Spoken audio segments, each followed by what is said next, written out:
Well, hey, Brian.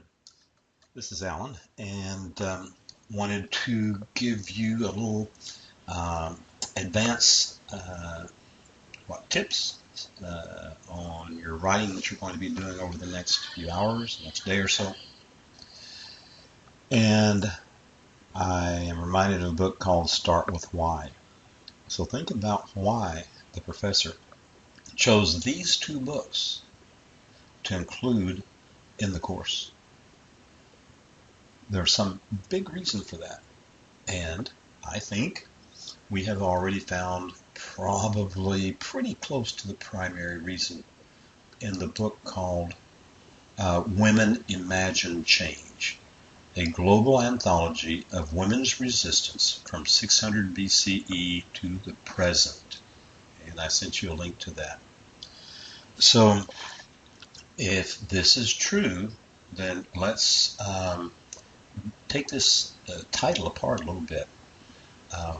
What do these two women, the two authors, that is, I'm not sure, Shonagon, the Japanese author, I'm not sure I'm pronouncing that right, and Pizan, the French-Italian author. What do they have in common? Well, what they have in common, at least according to this anthology, and they're both in the same anthology, just different time periods, is imagination. Okay, obviously they are women. Okay, imagination and change, and we're talking about women's resistance, not any other kind of resistance necessarily, but primarily women's resistance. Okay, so what you need to do to look for is points that indicate their use of imagination. Okay? Their use of imagination to promote change or talk about change, and in what sense were they actually resisting the society of their day? And so one thing they had in common, of course, was the use of language. And we must forget for a moment that we're in a world where words are pretty cheap. In those days, the printed word was not cheap. Paper was not cheap. Writing instruments were not cheap. Not everybody knew how to write, etc., etc. So they were both influencing a society through the written word and possibly, to some extent, this would be something for you to investigate, through the spoken word. But what we know about is that the book, or the course, is focusing on these books that the two women wrote. So I think that gives you a good foundation. Start from that foundation.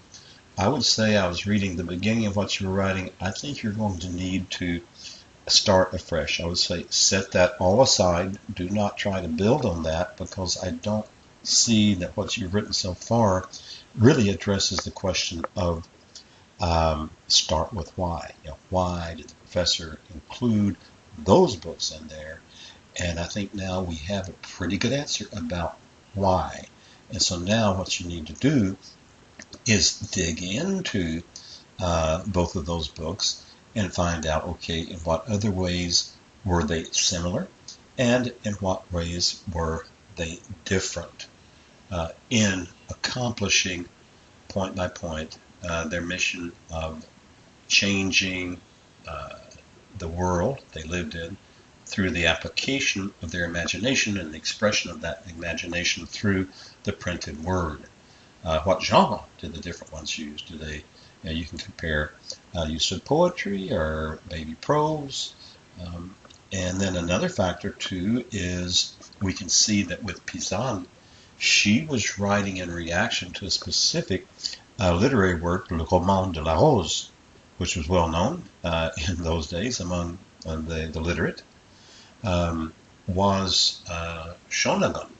Was she reacting to something written or some traditional, it might have been an oral tradition, was she reacting to something like that? That would be very interesting for you to dig into and find out. Well, that's it for now.